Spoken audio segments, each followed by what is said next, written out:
Rahul, live stream शुरू हो गया क्या? Live stream already on.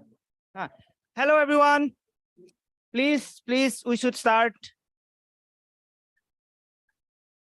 It's already live streamed, so I think it's better you take your seat and we begin.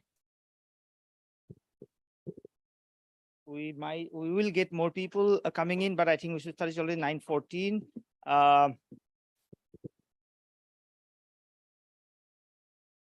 Jenia. Let's start. Okay, hi everyone. Good morning. Hope you all had good sleep and charged up for day 2.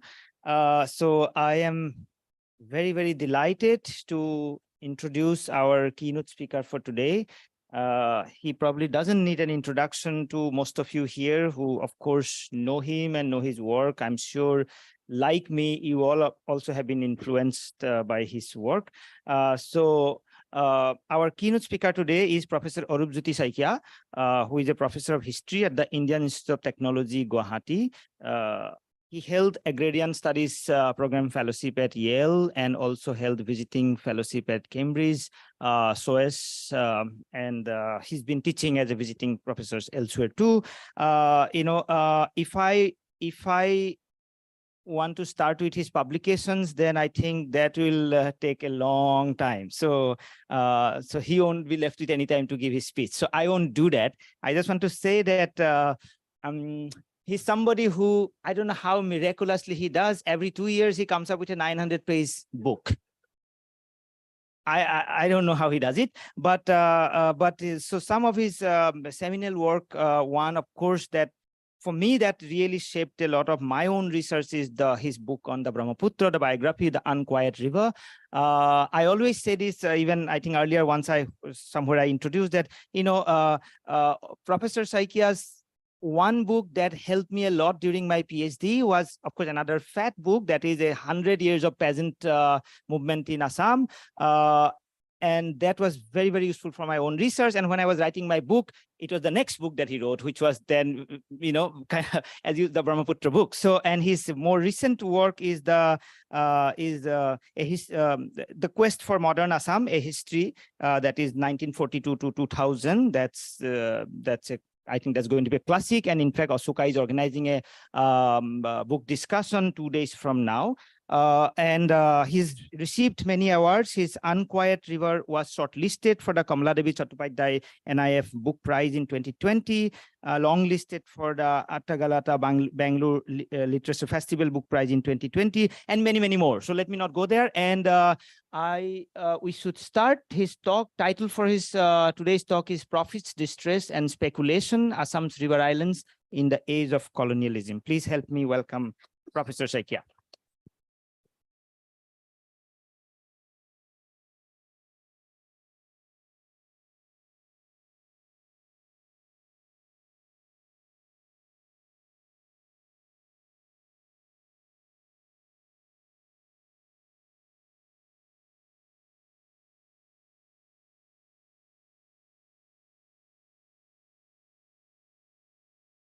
Good morning. Thank you so much for coming here. And I'm so sorry that I could not listen to you yesterday because of many compulsions. Anyway, I'll not be standing between my talk and you. I should go straight. You know, the river islands, obvious in Brahmaputra and elsewhere, in say in Bihar, in Bangladesh, in Bengal, right? They have been really becoming now increasingly part of the great scholarship, right? Many of you have been working on this. You have written excellent theses and writing so much, right? So how much do we know about these river islands in the previous century, say about the 17th century, about the 16th centuries, or probably earlier, right? So this is the questions that I'm trying to think about it.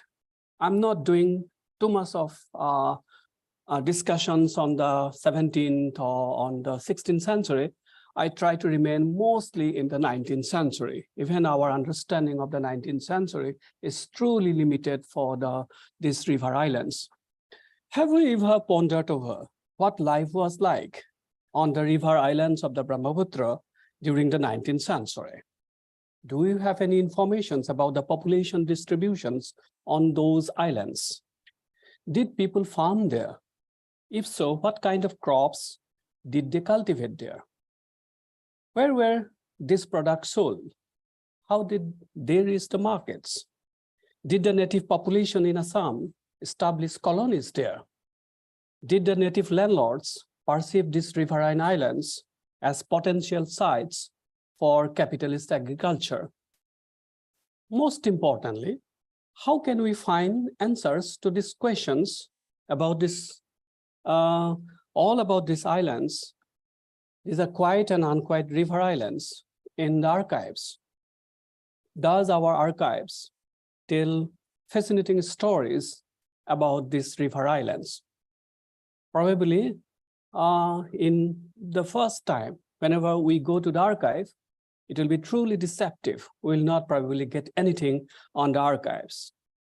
But my sense is that archives is full of about these exciting places. How do you understand these archives and the river islands, their connections? This is the story that I want to tell you.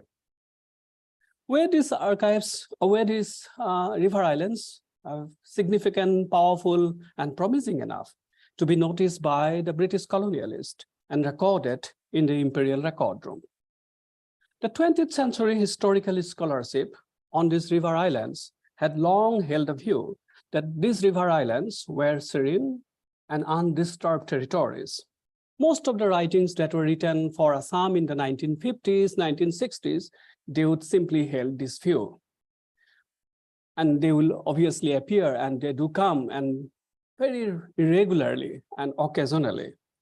Yet over the last few years, research on these islands have succeeded in bringing a sharp departure into this monologue. This conference, in yesterday's presentations, as far as I understand it, highlighted, and that some of these intriguing findings that offer significant insights. During this presentation, I aim to bring to your notice several economic processes that can shed light on these questions. These processes include a recounting of the history of the cultivation of few powerful crops, including opium, mustard, and jute in these riverine islands. Through this exploration, we can better understand human actions in the river island during this period. In the later part of the presentation, I will explain how the colonial bureaucracy introduced changes into the system of governance of the river islands in the 19th and early 20th century, and ensure their fiscal integrations into the colonial revenue system. My talk shows how these river islands had been sites of profits and speculation throughout this period. Before I proceed, it is essential to have more clarity on the kind of archives where we can get a better understanding of the life of the river islands. The British colonialist recorded of the upheavals of Assam's land revenue bureaucracy, found in countless printed documents containing billions of words. These documents also provides insights into the agrarian and the ecological history of Assam's volatile floodplain landscape. So my suggestion is that we should really read a region's agrarian and ecological history to get a better sense of these river islands. These revenue archives are one of the finest windows to understand river islands predicament in the 19th century. In fact, each and every word of this, from these billions of words that were recounted, that were penned down in the 19th century, they exactly tell the story of the river islands. But obviously, we don't get it in a first-hand account. However, we will need more than a bird's eye view of the archives to grasp the 19th century river islands. We need to read these records in the archives, which describe the history of the expansion of agriculture more diligently.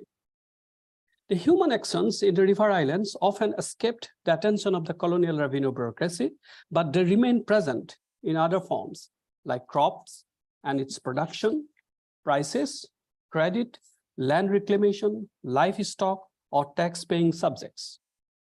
Humans metamorphosed here in the imperial record room into other non-living entities. For the later part of the 20th century, the archives are more powerful and promising than before, but we have not yet fully comprehended that. For instance, any kind of a grand oral history project, for instance, to record the history of the human actions there in the river islands, still has not taken off. Let us go back to the earlier centuries. We can recount that in the 17th century, the European travelers described Brahmaputra shores, the river islands, in Bengal as a peculiarly beautiful features of Bengal and noted that they were extremely fertile. The French physician, the Barnier, believed that life there was always in peril. Life was always on the move. Shores were full of contradictions, remarkably fertile, yet unpredictable inundations that swept away crops, a fluid land. Here, water is permanent, not the land. Not all shores were uniform in soil quality or in ecological features. Annual floods regularly impacted them through deposition of silts and sands. Peasant families, depending on their resources, their power, their social capital, and social standing, would take up cultivation in the shores for winter crops. In Bengal, shores were always great source of individual rivalries because of their fertility and productive capacity. The Scottish surgeon Francis Buchanan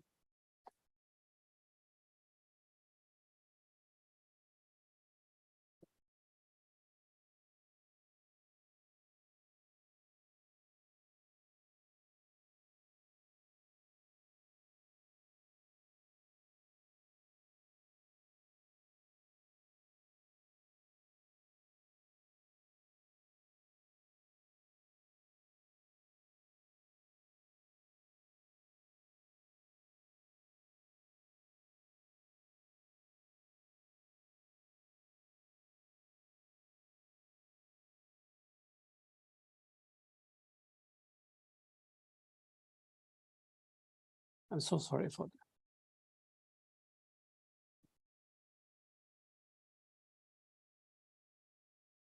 No, this is not mine.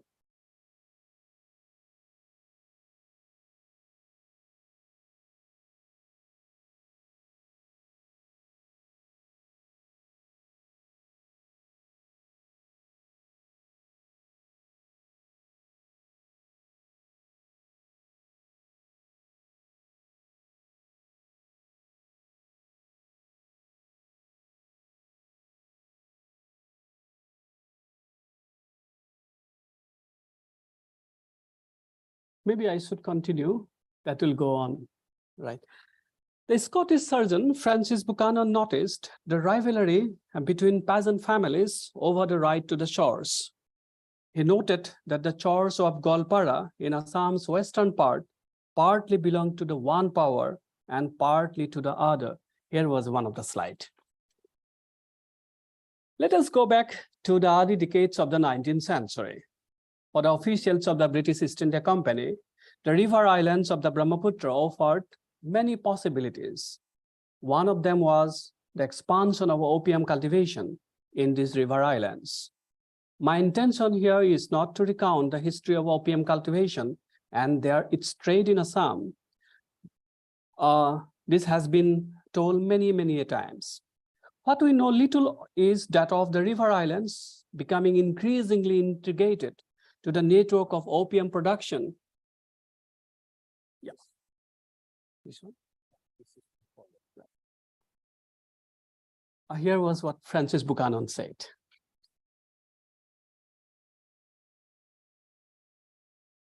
What we know little is that of how these river islands increasingly became integrated to the network of opium production in Assam in the early decades of the 19th century. By the turn of the 19th century, the profits from cultivation and trade in opium was fairly well known. This could possibly turn the fate of an weakened and fragile economy of Assam, which was trying to recover from decades of political and economic uncertainties of the late 18th and early 19th centuries. Assam was also desperately trying to enhance resources for cash accumulation. The East India Company's government had only recently but slowly trying to convince the local population to pay their taxes in cash rather than the provision of labor service of the 19th century, of the 18th century. As collection of cash-driven revenue fiscal arrangement became the order of the day, the Assamese peasant families had resorted to cash crops which they could sell. Of them, as I said, opium and mustard promised a lot. Opium, as a recently introduced crop into the valley and as a source of profit, had already been doing the rounds in several parts of India. Widespread cultivation of opium in the river islands of Brahmaputra was noticed by the East India Company officials by early 1830s. However, not everyone did succumb.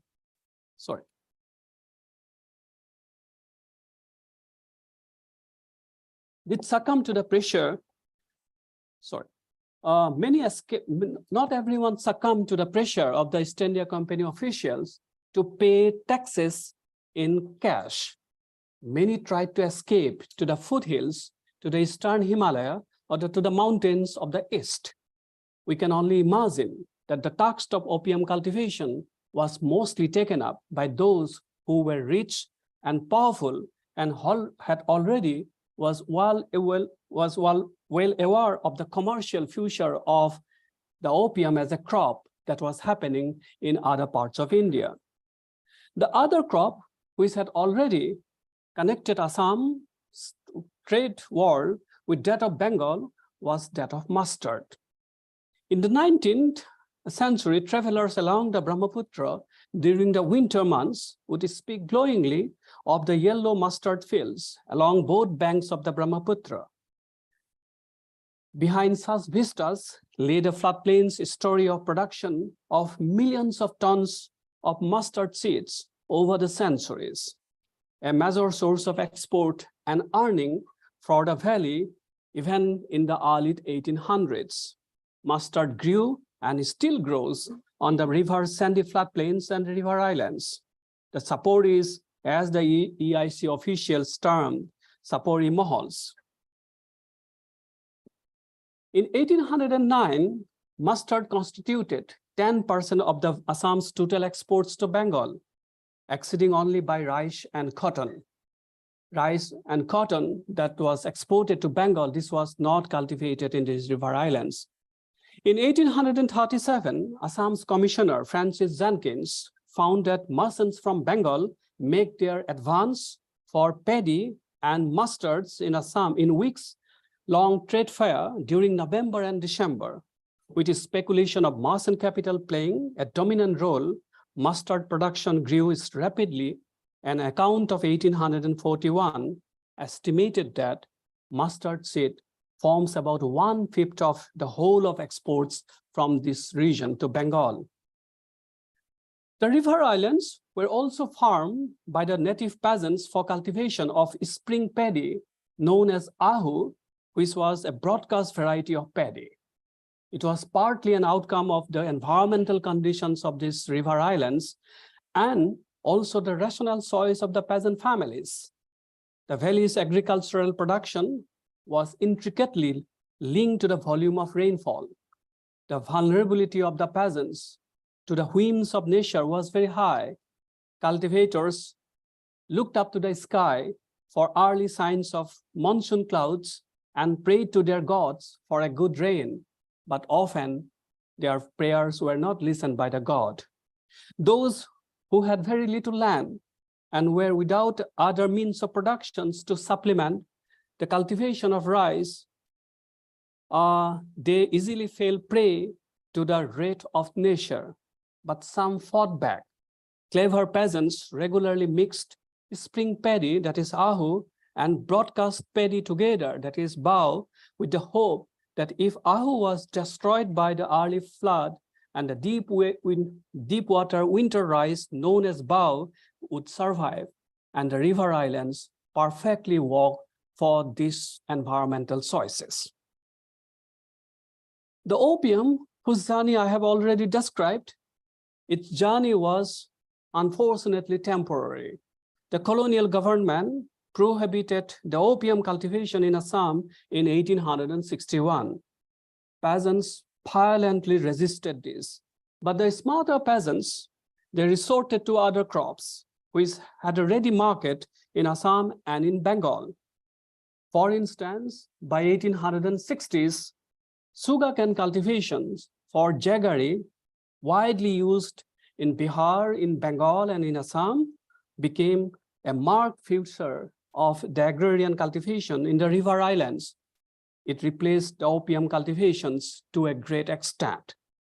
Source, the river islands, however, continued to be the site of productions of opium well into the early 20th century, challenging the authority and the might of the colonial state. Cultivation of these crops in the river islands signaled several developments. First, the highly fertile lands were considered as a potential source of agricultural productions. Such farming enterprises in the river islands were in the most cases were acts of those families, which I have said earlier, who had social and economic capital, enough reserves of wealth, especially stocks of grain, to fall back upon in the time of natural catastrophes. Often, such farming needed to engage additional pool of laborers drawn from amongst the poorer families. Such farming was not surely meant for mere sustenance of the peasant families, profit and accumulation of wealth were the primary driving force. As a result of this, often farming in the river islands was effectively controlled for profit and was a rudimentary sign of capitalist growth of agriculture. In the early 19th century, Assam had a far lower populations in comparison to neighboring Bengal. In the mid-19th century, Assam's approximate total population was 1.2 million, with a density of less than 14 persons per square kilometer. While the search for a new land was the best response to any ecological and even political misfortune, what were the social and economic forces which increasingly attracted the valley's wealthier and others to the river islands for cultivations and reclamation? While, as I have mentioned earlier, the profit and accumulation of wealth were the two driving forces, the political roots of these ideological practices or ideological change was laid down in the earlier centuries. During the pre-colonial time, everyone in Assam was allowed to reclaim and brought under cultivation uncultivated lands, particularly in the riverine and the river islands. Till the end of the 18th century, such lands largely remained beyond the purview of royal taxation. It was the power of the fertility of river islands which became the source of greatest attraction. In the river islands, peasants used little fertilizer of any kind. The weeds and the grass in the plowed plot were burnt, and the ash from this provided partial nourishment from the soil. So was the annual flooding. An incredible fertility of these areas was always greeted the peasants. River islands were easy to reclaim for farming. Less labor was involved because you need to just burn all the grass and the weeds. You don't really require great labor. This gave the peasants ample time to carefully complete one cycle of agriculture before the onset of the next flooding season. But they were not always lucky. Often sudden rise of flooding waters could carry off their crops. But both a very high profit and distress then collectively shapes peasants' presence and their view of these river islands. During the rainy season, in most cases, such areas could also be assessed and get access to by boats. This ensured a link of these worlds of peasant productions with the wider markets. Travel from the river banks to the river islands involved application of elaborate network of river transport facilitated by smaller canoes. These small canoes were easier for individual travelers to maneuver the very cumbersome the water currents, but they were equally less cumbersome, and they can be built from the locally available hardwoods. Large boats were also employed to carry the harvest to stores or to markets. The power and the deep impact that these boats had defined the lives of the river in islands is very difficult to comprehend in the 20th century. But their power and the rule in the 19th century is beyond our imaginations. It requires separate investigations. Then the boats were the powerful and the faithful confidant of these peasant families, and also for the merchants who frequented these river islands to procure farm products in the 19th century. A great majority of the rural population was also familiar with the rhythm of the river and its countless fissures of water and its currents. As the boats erased distance, the volatile journeys from the river banks to the river islands rarely posed any challenge. Boats not only reduced the distance between the settled villages and the river islands, but ensured the centrality of these river islands in the socio-agrarian space of the rural world. But more importantly, as most crops grown and harvested in these river islands were done during the winter months, harvested crops could also be brought back to the markets through an imaginative and collective application of both boats and the cattle or buffalo-driven carts. Then these sites of highly profitable earnings and cash crop productions could not have remained outside the British East India Company's revenue systems in the 19th century. When the East India Company took over and began to assess Assam's land revenue potential in the 1830s, the imperial gaze took note of this watery space more carefully, more meaningfully. Early East India Company officials had confusing views of these chores.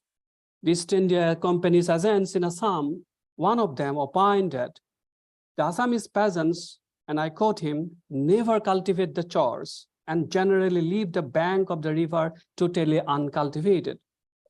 However, this was a misreading and unfortunately wrong impression. Officials regularly referred to the islands as fenced by deep channels covered with reed and grass jungle. That was true, but as I have said, the humans have mechanisms, methods, and ways to overcome all these geographical challenges. The governance of these shores also posed formidable challenge. Would the colonial state control such a hybrid space? How were then these river islands increasingly became and made part of the colonial revenue and the fiscal system. The natural cycles of monsoon floods that held sway over the landscape and the resulting pattern of human settlement and agricultural cycle caused difficulties in governance for Valley's colonial officials throughout the 19th century. Such lands could not be measured. Little was known about which plot of land peasants owned, and there was no hereditary right as far as they presumed. The colonial interventions began through a complex as well as difficult redesigning of the floodplain landscape, the river islands, and introduction of new vocabularies to govern this space. In the 1830s, the riverine islands came to be administratively grouped as Chapori Group, clearly indicating the colonial rulers' desire to take full charge of these areas. References to Chapori Mahals can be found in the official proceedings as early as 1834. After pondering how to convert this uncultivated space, cultivated piece of land, waste in the language of these British officials, to a productive one, free them from water and reach them to the closest of the rivers, the East India Company hit upon a mixed dose of actions. In most cases, the river islands were auctioned out to the highest bidder.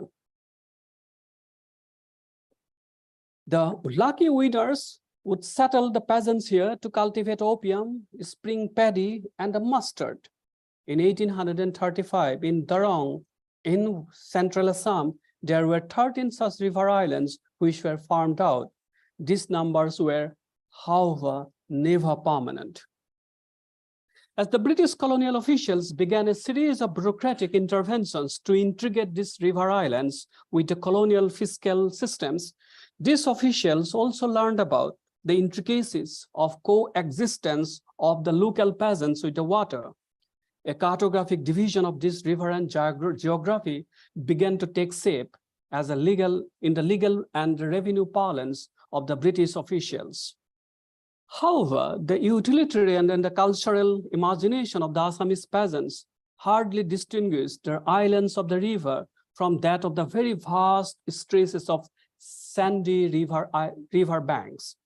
Both were inseparable for them. They were deeply and intimately connected.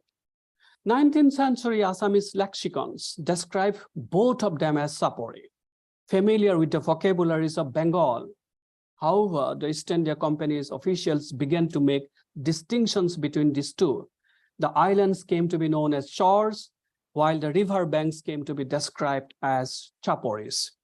These shores were looked down upon as an unfortunate geographical extension of the saporis. These unpredictable flows of rivers had already forced the colonial government in Bengal to introduce a mechanism to regulate the littoral areas, as many of us know about it. The Bengal alluvion and the diluvian regulation was enacted in 1825. This regulation allowed the government to lay claim and settle disputes over the newly formed shorelines. However, an individual landlord's existing rights to claim such lands remained protected. It was the Bengal regulation recognized both the process of land formation dynamics and acute pressure on the soil lands as a result of stiff competition between the zamindari states. The Bengal government fully understood the importance of making and unmaking of chores as an integral part of Bengal's all-powerful zamindari system, and the regulation of 1825 was the best legal method that they could think of. In Assam too, the disputes over the chores were largely regulated through this regulation, but a formal announcement came for its application at the end of the 19th century. When the East India Company officials began the process of settlement in the Brahmaputra Valley in 1833 and 34, the plough tax, through which the peasants were asked to pay tax according to the number of plough that they held, was attempted as a way to handle this wild space. chars in Gwalpara in western part of Assam were divided into mahalls and were rented out on annual leases.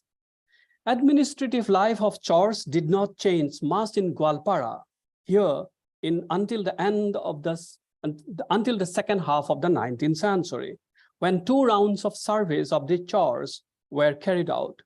Officials knew here that despite regular cultivation, hereditary rights were absent on the chars in Gwalpara. A government tasked with organizing the valley's lands at the earliest made haste to settle matters over the chars with the zamindars. Gwalpara chars were demarcated and the zamindars' right over them were recognized by 1850. For the Gwalpara zamindars, settlement of chars with their tenants was a matter of priority. Under the burden of government's annual revenue demand, they encouraged and coerced tenants from further down the river to settle in the chars. Tenants were offered favorable terms and remission of rent for the initial years. For many tenants, chars were far safer than the northern parts of Bengal, which were frequently raided by the, northern parts of Gwalpara, which were frequently raided by the hill residents of Bhutan. In Gwalpara, chars were often used as a pastures for herds of cattle, which arrived there annually from various parts of Bengal. Mohorkhuti, site of buffalo grazing, is a still common name for many chars. Zamindars and others in the hierarchy of owners levied tax on the cattle owners. In the 1870s, this tax yielded £200 annually. New chars continued to be formed and cultivated, but the zamindars here rarely parted with the revenue collected from them. When the government proposed a survey of the chars in the early 20th century, one zamindar from Gwalpara protested, while tenants claimed they were forcefully taxed by the zamindars. Claims and the counterclaims over ownership of chars often took the form of litigations. Rich peasants disputed government surveys and fixation of rent. In the other districts of the valley, which would come under the riotary system, the idea of proprietorships of chars was given official recognitions by the 1850s. The revenue officials did not make any excuse for chars, and they came under imperial tax regimes quite quickly. Unruly nature could not stop the colonial administration from collecting taxes from the chars. No remission was granted for damage of crops. A senior British official from Bengal condemned this rigid application of rent law as detrimental, I quote him, detrimental to the best interest of the colonial government. It defeats the goal of securing these shores under the permanent cultivations. By the 1860s, the British officials were aggressively promoting the settlements of the chars. Whenever peasants took up cultivation in the chars, annual leases were issued to them. Riots in Gomeri in central Assam, located on the north bank of Brahmaputra in east of Darang, pattas were issued as early as 1858. Riots on the other side of the river also laid strong claims over these shores, and the local revenue collectors, called mujadars, they encouraged settlements on an annual lease basis. By the 1880s, most chars in the river islands, most chars of Brahmaputra were enumerated and tax was estimated. Char owners' names entered into the government's register. However, cadastral survey, one of the mammoth tasks of survey and cataloging of lands in colonial India, did not take place in the chars till the later decades of the 20th century. Cadastral surveys were meant for geologically stable land masses, and chars did not fit into this paradigm. These detailed land surveys, carried out by the revenue surveyors in the riotary areas, took note of the geographical features and ownership details. Such surveys helped in the determination of ownership and fixation of taxes. Peasant families continued to break open new patches of char lands, but at the same time, began to face challenges from others who arrived at the chars from elsewhere. In 1890, a district official who was overseeing the settlement of one dispute between two rival claimants, where hundreds of peasants from different ethnic communities from both banks of the river laid claims on char lands. Many were Nepali cattle herders settled there only in the previous decades. Customarily, in the event of a dispute, char lands went to those who broke open first and cleared the grass first.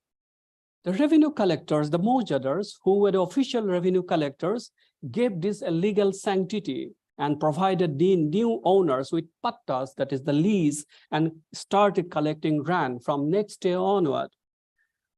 But as the economic potentialities of these river islands became more promising in the late 19th century, with grazing and later with the jute cultivation, which led to the intensification of claims over these islands, even such customary practice, that means those who will get the land leases who broke open first, this customary practice could not even resolve the increasing numbers of disputes over these river islands.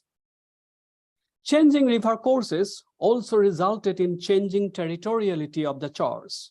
With changing boundaries of chars, as they increasingly came under settlements, disputes about the ownership of chars also increased.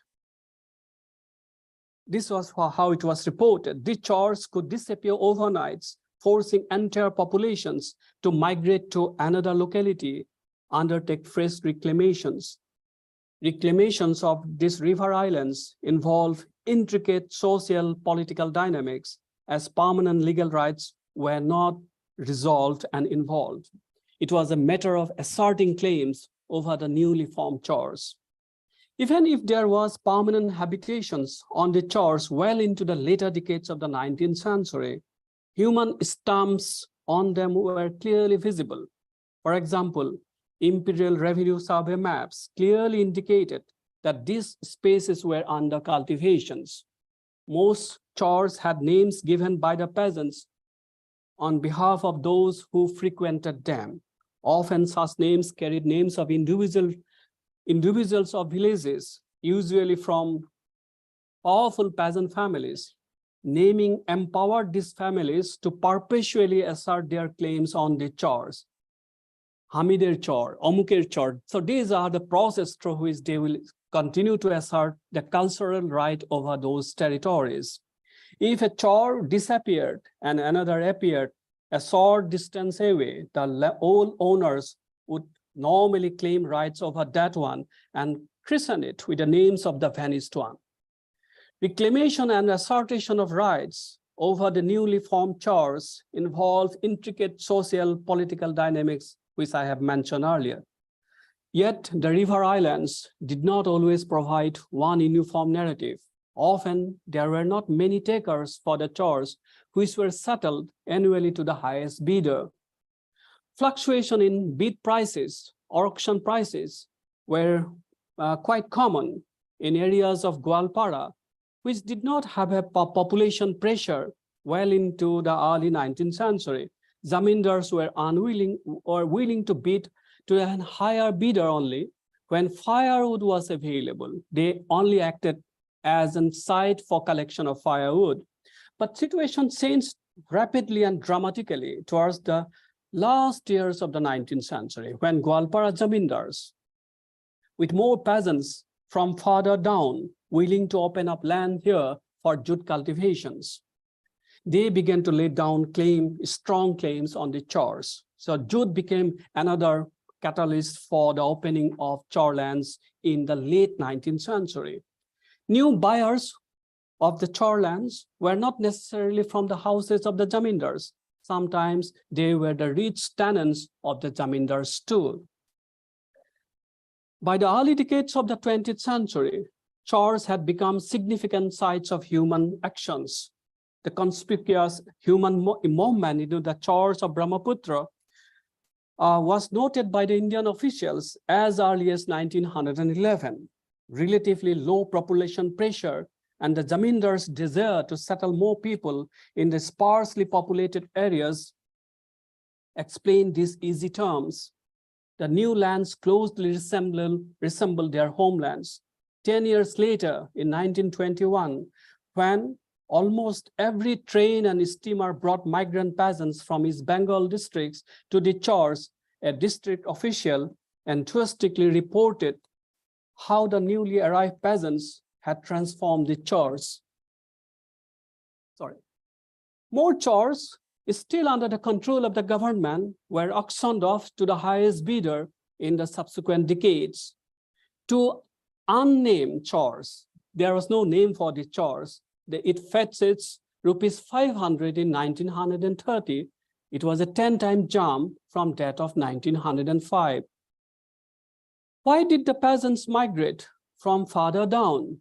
Ecological degradations of lands farther down the Brahmaputra in East Bengal pushed the people to seek better lands in the upper reaches of Brahmaputra in the river islands. The 1921 Indian Census report noted the river's ferocity as one of the prime reasons. They left their homes sometimes, and I quote, because of actual loss of their lands and even homestead because of these floods, in places of expensive and uncomfortable holding as tenants and under tenants in Bengal.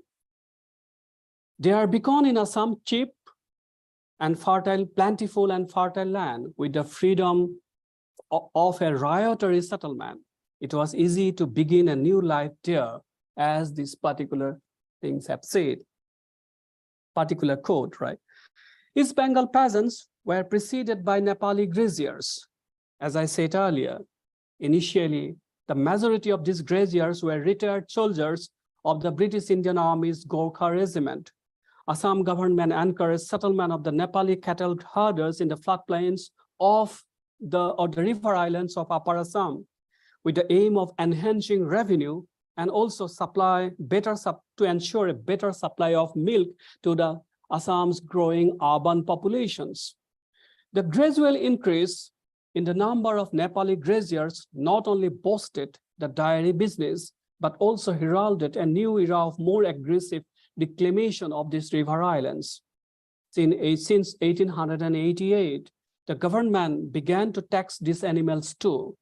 A lucrative source of revenue, the government now began to regulate these spaces baptized by those settlements and began to baptize these settlements as professional grazing reserves. Shores, due to the flooding pattern, had only grasses going on them for a long period. This ensured a large area was still available for cattle grazing or buffalo grazing. Shores in the western and the central parts of the river became major grazing grounds for the Nepali graziers by the early 20th century.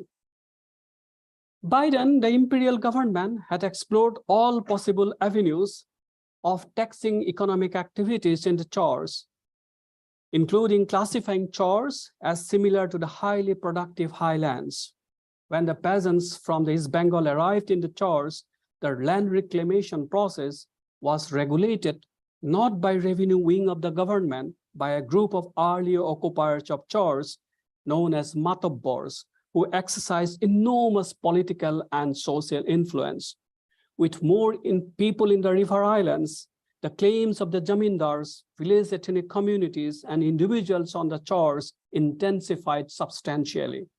This eventually metamorphosed the political conflicts since the 1910s, shaping a new history of the peasantization of these river islands. By now, to the satisfaction of the government, we see that more number of chars and river islands increasingly being noticed even in the small scale map making process. By now, to the satisfaction of the government, more and more peasant families were growing mustard, opium, and so on the chars. In 1922, an officials noted that the temporary huts erected by people who grow mustard on the charlands during the cold weather and occasionally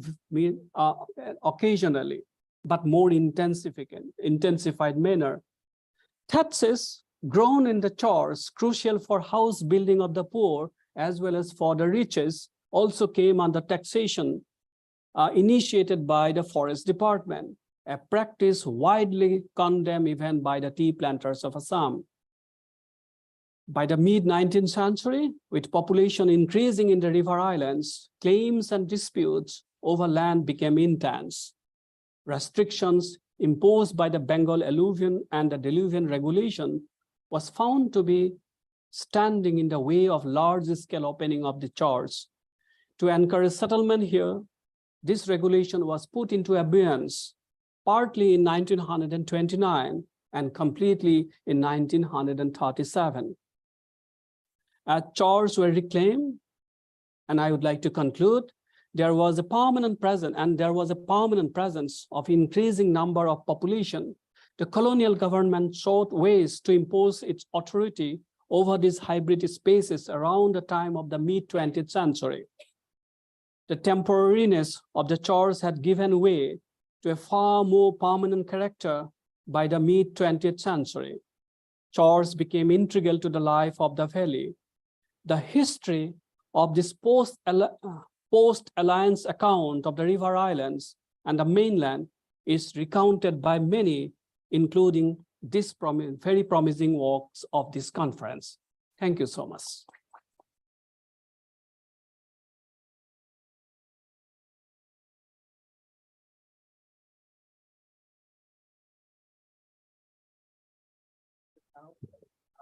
Thanks. It's too much.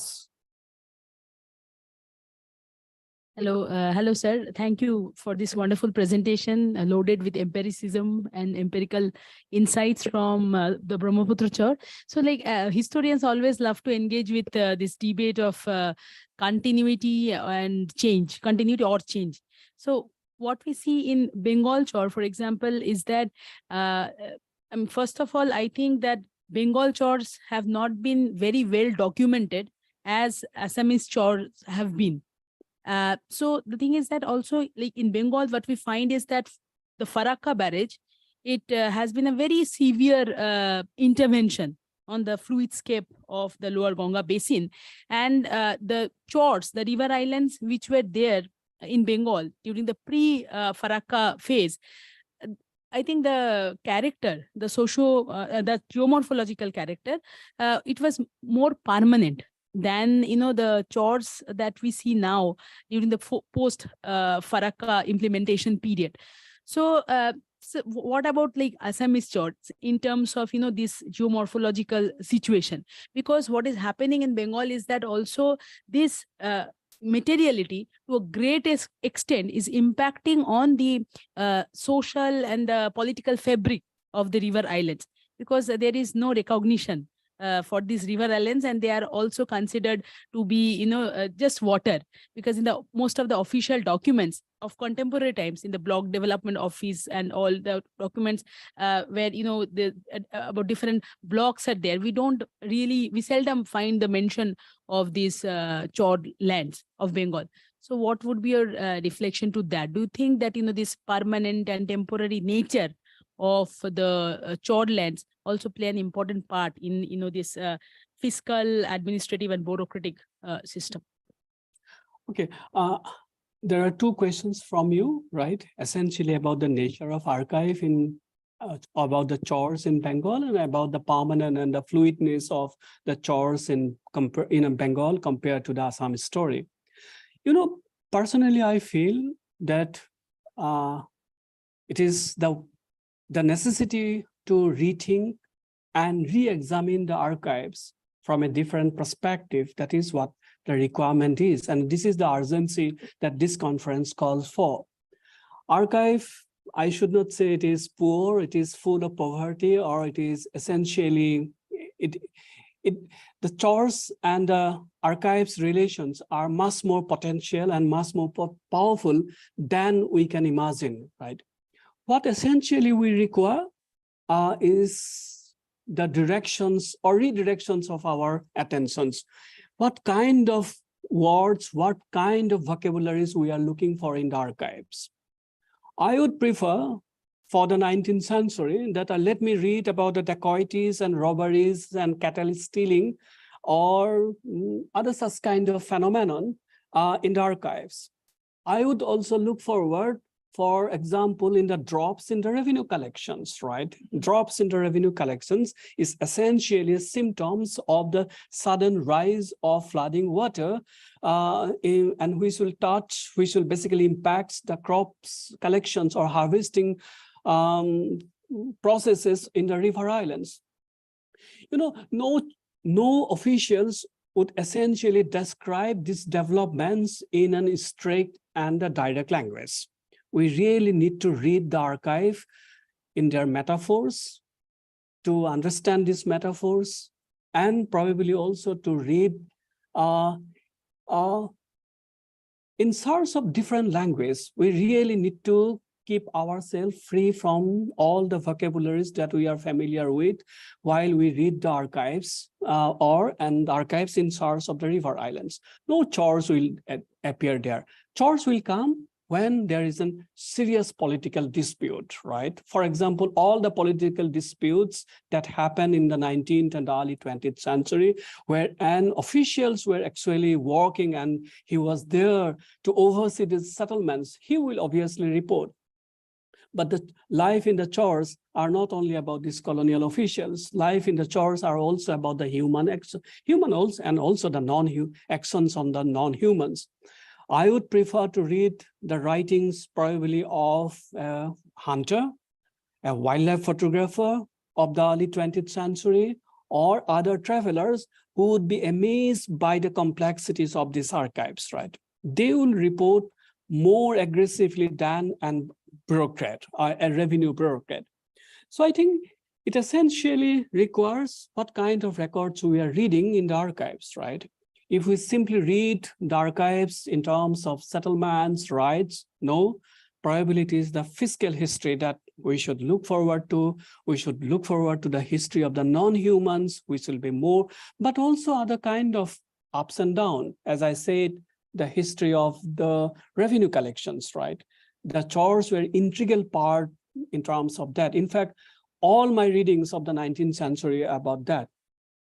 The other story of permanency and temporariness, I'm obviously not an expert on Bengal, but my understanding of Assam, that these are largely an outcome of the larger geomorphological processes of Brahmaputra, right? In fact, Brahmaputra carries two different kinds of sediment into the river in western part, central part, and in the upper part of the river.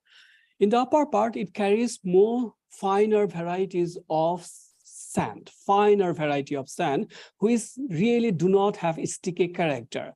But those sediments which drop down to the river in the western and then in the central part, it has much more muddy elements. And the muddy elements are extremely important to create or to produce permanency. Once a particular space is more permanent, it is much more easier for the bureaucracy, for the politicians to distribute and also to create the fiscal arrangement. I think this is what happened to Bengal thing. But I would not like to comment on what happened to post-Farakka story because I'm not familiar to that part of the story. And historians should also refrain from too much speaking on more contemporary phenomena, right?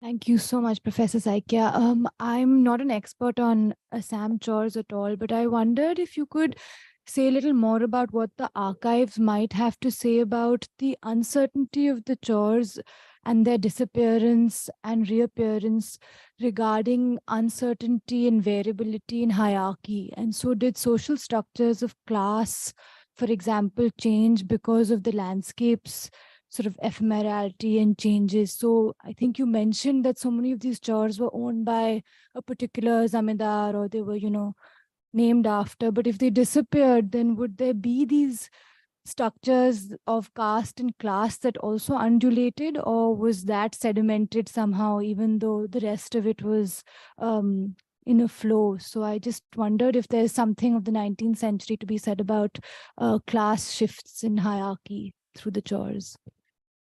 You know, for me, as I had been reading these archives about the river and the human and non-human actions there, I was really amazed by their presence. You know, if you normally search an archive index, probably of 1 million records, you will see only 2 or 3 files available which are named after the chores or river islands. But I think this is truly a misleading way to study the archive. Best is to read the whole or the most intricate, long ecological and agrarian history of that particular century. If we are interested in the 19th century, why not we make effort to read all the entangled history of both the forest, the judicial, revenue, environment, or the agricultural files, right? What does it tell? It really tells an exciting story. It tells the continuous attempt made by the subject population of the colonial government, the colonial bureaucracy, to keep on expanding its network of collections of revenue, network of sites for productions of grains and other crops as far as possible. When the river islands were the most productive space in terms of its fertility, which I have described in my talk, it cannot be avoided. Both the subjects of the colonial government, they knew it very well, that this is the most promising place. This is where we can really quickly, we can produce something which is remarkable from the perspective of the market and for our earnings. So this action should go on. So to understand the history of domestication of these river islands or peasantizations or its reclamations, I will not read preferably the archives from that angle. What I will try to read, I'll try to make many variables, or I would do a mathematical calculations or mathematical imaginations of mustard crop productions and which are the other sites where they are being produced. Normally, you know, a normal village or agricultural field would be reported, but river islands would not be reported. But the volume of mustard that was produced in whole, that would be reported. For example, if 100,000 million tons of, say, mustard was produced, and the rest of the valley is showing only 50,000 tons, 50,000 million tons, rest would be obviously from somewhere else. So obviously, I'll have to figure out how the rest of the 50,000 million tons are being produced. These are the river islands. So that should be actually brought into our calculation or our archival imaginations. We actually need to dismantle these archival vocabularies to re-understand our history of the river islands in a far better way. I see that, you know, of the entire colonial archive, the revenue bureaucracy, they are the most promising, they are the most powerful one because of the very purpose and very task that was involved with the revenue bureaucracy. Agricultural bureaucracy in particular, they contain, without telling their presence, the rich history of this kind of archive, this kind of stories. Now, coming back to the other part of your questions, you know, this also tells the intense negotiations over caste, over class, religion, and also obviously ethnic groups, how they were competing over different kind of such geographical spaces, but all of them essentially would resort to different kind of practices, agricultural practices. For example, raising of cattle on buffalo. Obviously, there are millions of cattle and the buffalo, which were raised in these riverine islands. Now, how to understand these processes? Obviously, we have to bring in sets of vocabularies, sets of variables, caste, religion, ethnicity, and also class. I think all are important to understand. But more importantly, archives should also be read with other kind of accounts. For example, my most important archive to understand such kind of rivalries would not be these revenue files, but would be the police accounts. You know, throughout the late 19th and the early 20th century, every police official from lowest rank to the higher ranks, they are supposed to write their detailed account of their villages, of their reports, right? They would obviously produce those records. They are really intense. Unfortunately, most Indian historians, they are still far away from reading these police archives. Police archives, they are still waiting to find their journeys into the standard mainstream archives. They are mines of resources. I was so fortunate in the 1990s to read some of those. It requires, obviously, series of government's clearance to read those archives, but still, those records produced at the local level, really at a ground level, they would witness these fascinating encounters amongst these many variables, caste, ethnicity, communal life, and these things. You know, other side of record, which is true for Assam at least, and for Bengal and Bihar, these are daily intelligence reports produced by these police officials. They are truly fascinating. Daily intelligence report. Many times, obviously, these daily intelligence reports, they are full of exaggerations, full of myths and other things, but we know how to read them.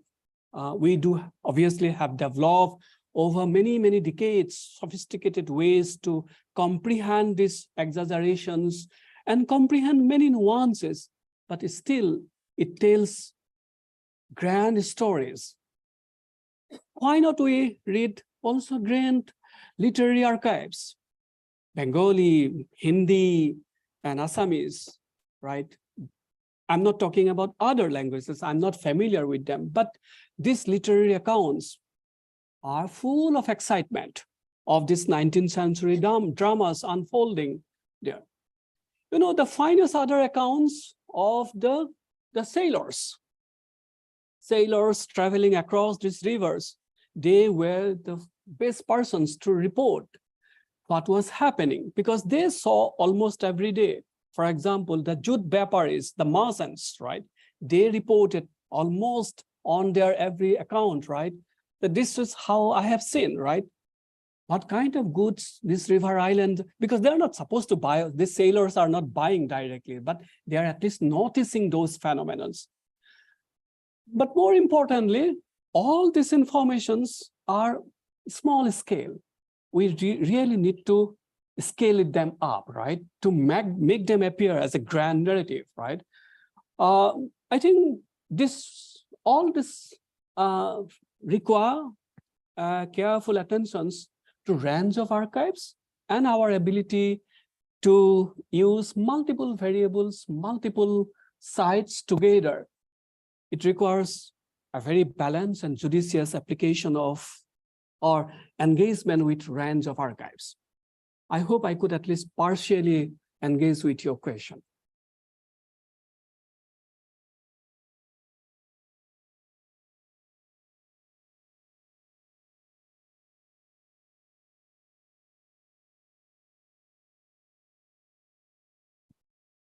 Thank you so much for that great talk. I missed the first part, but you know, a question on markets is coming.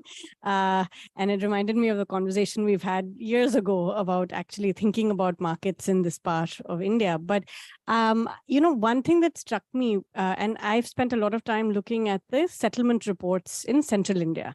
So exactly like you're saying, they are filled with information about trade, markets, production, numbers, weights, measures, a whole range of other elements of market regulation. And I think it's really fascinating, the police and the revenue as two big parts of the regulatory colonial state as it was sort of imagined, and how detailed those records are. But it also struck me that in both the case of Central India, in the Narmada Valley and now here, these were major sites of production and exchange. Whereas now we read them as peripheral, often, in history as minor or marginal sites. And the narrative is still of semi-commercialization, surpluses are small. And that's true even of Bengal after a massive, increase in surplus. It is still presented as a marginal paddy, petty commodity production zone. And the volumes you're talking about are not small, either for jute or for, so just mustard, and you're talking very commercialized. So just how you read the story of commercialization and its mixed sort of evolution here, and how it's very missing in actually the agrarian history of India, or in the agrarian, even the contemporary. This area is still seen in an incredibly marginalist form, although actually both the volumes and the intensity of commercialization doesn't reveal that. Right. So just No, you're absolutely right. Let me give you a small personal anecdote. I do come from one of these riverine areas of Assam. My childhood was there. So my school, where I studied, that school is celebrating 75 years of its survival. So they asked me to write a small piece for them. So I thought that what can I write for them? I don't want to write any reminiscence for them. So I thought of writing a small history of that area. So I began writing, about the railway line, which was laid out in 1930 into my village, right? It was connecting the Guwahati which is almost 40 kilometers to that line, right? So why the railway line would be established through my village, right? Essentially, it was transportation of the mustard and jute, right? All the mustard and the jute that was required in Calcutta, right? It was transported through that. There was no passenger traffic. It was not needed because no one would like to travel to any town and other areas. This whole investment by the Assam Bengal Railway Company to build that railway line in 1930 is essentially to cater to the bulk and the volume of productions that particular riverine, the chores was doing in the early 20th century. Inability of the big river Brahmaputra to facilitate the transfer was fulfilled or complemented by the construction of the. So to understand the history of the volume, we should also read those transport systems, right? The railways is obviously one of the fascinating, which do have more accurate or statistics on the volume, because it is about the freight, it is about everything, right? It is about the profit. So unless and until we read that part, that archive, I think our story will be half done. I think we'll not be able to understand the story of volume and the market. It is not easy. Now, why a British railway company will lay down a railway network, right? To a distant, remote area, no traffic, nothing. It is essentially the volume and the market.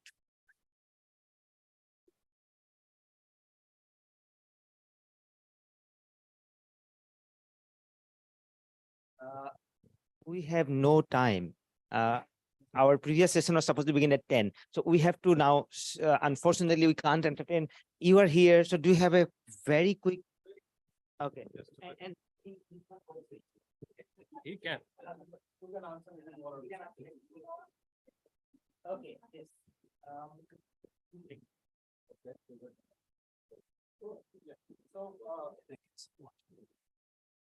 Good morning, sir. My name is Mohan Singh. Would have been white sticks back then. So as a biologist, I'm interested to try to do some kind of information regarding contribution of the biochemistry, energy, and human-wildlife conflicts in that day? Are there some records or are there some Very quickly, I should not use the word conflict in the 19th century, but you know, everyone would describe about the non-human stare. Tigers, for instance, the rhinos, for instance, they did have enormous presence in these records, right? We should not really think about the rhinos in the forest department. They should be also read in these records, right? Thank you so much. Sir, I have a very specific question. Please, into the very specific. Actually, while we are working on Sundarban, there is traditional fishing I have talked, but any focus on when we are talking about exploitative mechanism, is there any input or you have very empirical treasure which we have realized? Any focus on the fishing? Absolutely, absolutely. Without fish, I don't think agrarian history is complete. Now, I'm sorry, I have to do that. I don't have comments and questions. You can do it outside. We did not have a break, but we can take 5 minutes break. That's it. 5 minutes and we're back. Thank you so much. You can engage in Thank you so conversation. much. Thank you so Okay. much.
So, good morning, everyone.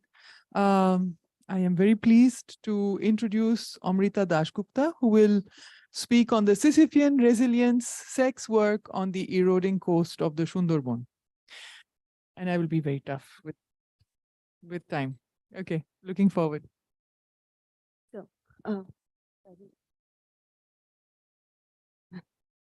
yeah. Right. I can from here. Yeah. So, thank you for the opportunity to present here. I would like to begin with certain keynotes that were highlighted yesterday. We had a very fruitful discussion on water and its varied relations to the humans that live by these waters. Professor Jaleh had rightly underlined how the poorest of the poor reside on the eroding coast of the Bengal Delta. There was talks about erosion documents and the impossibility of locating archives, of discovering newer archives, looking at boats as houses of retreat of wasteland and homeland. My presentation comes out of my final dissertation thesis, final chapter of my thesis, and also of a multi-year fully funded project that helps me to decolonize the methodologies of writing the histories of the subalterns, of the margins in the margins, and creating archives for the unwritten. For now, it's not only about reading against the grain or reading along it, it is about providing the place to the people unwritten in history or tangentially written in history so their present can have a future. The presentation is more about methodology. So, my project is entirety basically argues how colonial regimes in the wasteland of the colonies, especially in the Indian Ocean deltas populated by man-eaters, mangroves, and diseases, unknown to the whites, utilized existing local women who exercised sex work out of agency in order to avoid being abducted by the sea pirates and seafaring men as entities of revenue generation when the colonial attempts to make the bad land fruitful through port economy and agriculture started to fail. So here, I have to change the slide. Yeah. So you see the picture. It is from Dinesh Chandra Sen's East Bengal Ballad. So what I specifically do is, as we were discussing today, how to read archives tangentially, I look at, as Tony Stewart and literary historian Satish Mishra does, is dissolve the distinction between oitihashik and the kalponik, which is between history and fiction. How fiction can also lead us to be thinking about history. In this presentation, I will specifically look into the Mongla sex workers' relationship to the water of the Pasu River, and also of their helplessness at not being properly archived, of their want to be written in history for the people of the future to know. In so doing, I will walk you through the projects that they were involved in to express their relationship to the water, and that is artistically, through paintings and ethno-theaters recorded by them, amongst many other methods.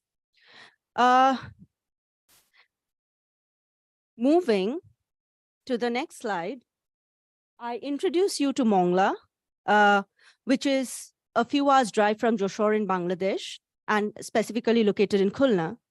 Mongla is famous for its port, the Mongla port. After the 1947 partition of India, the seaborne trade of East Pakistan could no longer pass through the port of Calcutta. Consequently, the Chittagong port was developed to compensate for this loss and facilitate the increasing numbers of large ocean-going ships. With time, the Chittagong port also fell insufficient, resulting in the establishment of the Mongla port, which is around 1950s, on the Pasu River. Back in time, Mongla port acted as an important connection with several international harbors. British and Indonesian sailors and merchants docked here. This led to the emergence of littoral economies and littoral sexual cultures in the vicinity of the ports. Common lore across the world reflect how every sailor has a woman in every port, meaning active ports are accompanied with brothels. Around 1990s, the combination of reasons of labor unrest, river siltation, and consistent bad weather added to the decline of the Mongla port. Nonetheless, the adjoining brothel survived. It now stands on the eroding bank of the Pasu River. As you can see, that is a hand-drawn map of the Mongla port, as well as on the opposite, you see the position of the Mongla port brothel. In comparison to how the port brothels came into existence in the Western world, which is after the ports were created, we have had these brothels, which did not actually function as brothels, but women inviting the sea pirates into their houses out of fear that they would avoid abduction and being abandoned in faraway coasts. So basically, the Ghat economies that we were talking about just in the keynote was so active in this region that when it was specifically boatmen carrying their cargo or things from Bangladesh through the riverine geography of Sundarban to the Calcutta port, who would live a night on this ghats and engage in sexual encounters with women. So moving forward, what I adapted here was when I approached the community, I was told that they were not very comfortable to be interviewed directly, and they would like to talk at their own space and comfort. So I took the help of arts-based research, which is basically artistic practices that presents itself as a window to inquire about the lived experiences of the community participating in it. If I move into this slide that is there, you can see that they were actually given cues during the workshop as to, friend like Bondhu, water like Jol, and they developed art pieces, they painted on it and later on described as to what they have done on the paper. So while doing this, they had formulated, one of them had actually expressed that what kind of life they live. And they had told that one of the children of the brothel had been sent to an education practice by the NGO, who had told them about this character that keeps on rolling the rock up the hill. Their life was something like that. The community presents a range of emotion, but the one that they are unable to process is the emotion they have for the river water that surrounds them. Sometimes they are grateful for the water that brings them fish. Sometimes they are sad that it eats away their land. But mostly they are frustrated that water should have such influence on their daily life. They would say in Bengali many things. And one among them was, we are being puppets at the hand of the water. So we are basically Jol Putul. I will now move to the next slide due to paucity of time. And not going into much details, it is basically from an exhibition that I had curated. And it talks about, in the lines of T.S. Eliot's Wasteland, from the poem, as to how their lives revolve around across the year. So basically what we see in the first picture is, the river water that surrounds them is the main artery that brings the staple customers to the brothels. In old times, when ships moved on the Pasu River, seamen, sailors, and boatmen crowded at the brothel for entertainment and fulfill of carnal desires. With time, the riverbed accumulated silt, and consequently, big ships ceased their visit to the Mongla port. This affected the customer count. In present day, the major number of customers are usually the men who picnic in the Sundarbans, Bangladesh, during the weekend. These men hire a launch boat and visit the brothel to spend a night. Every Saturday, the sex workers of the Mongla brothel stand on the eroding embankment in their sari draped body on display. The brothel is accessible by means of the temporary bamboo stairs that tilt from the coast to the eroding embankment.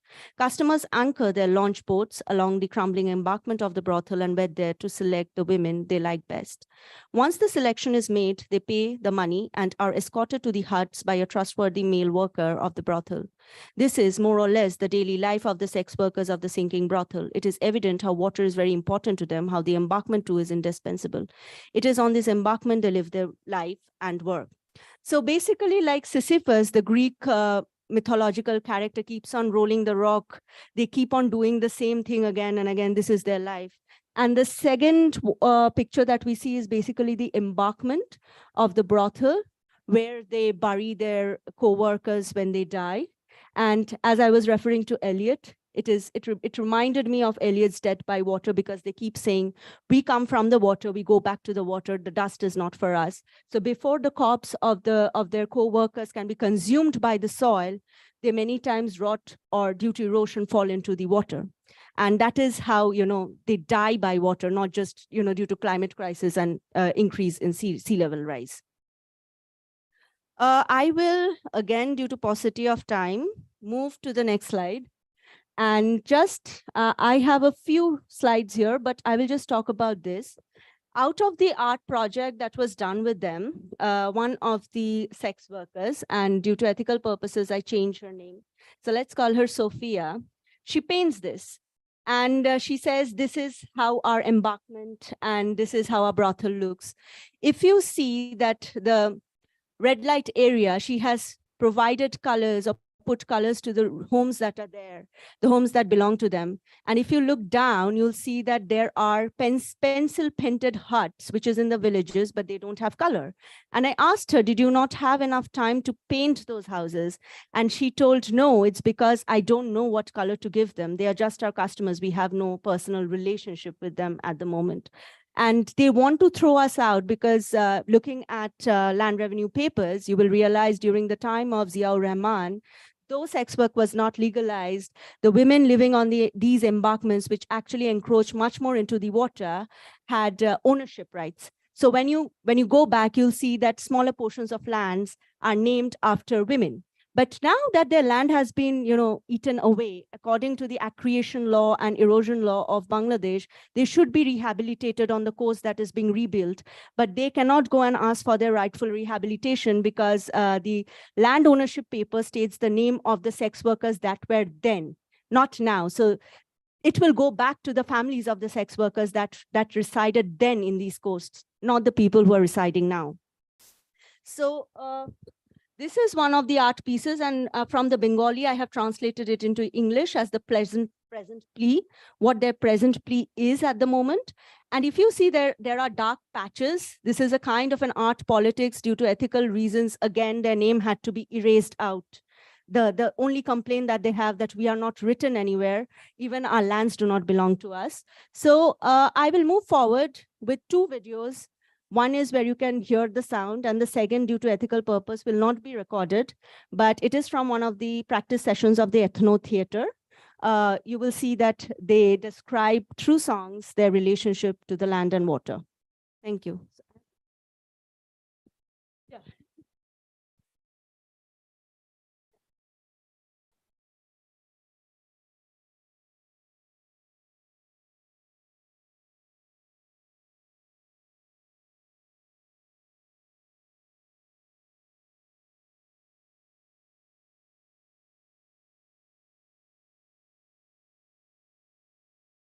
So, iska sound. Sound. We can hear them here describing in bits and pieces the art pieces they have made. Oh, it's coming up. Yeah.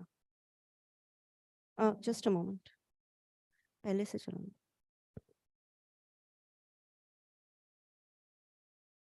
No, normal. No, the separate one is different. That is also like 1 minute. This is 30 seconds. Yeah.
And this is a part from an Anthropocene theater that they had actually narrated, and I have learned it under the So I'll just play 1 minute from here to describe their song selection and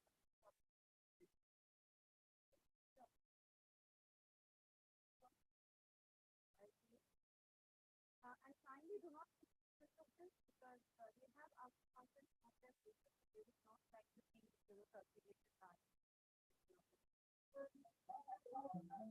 Right.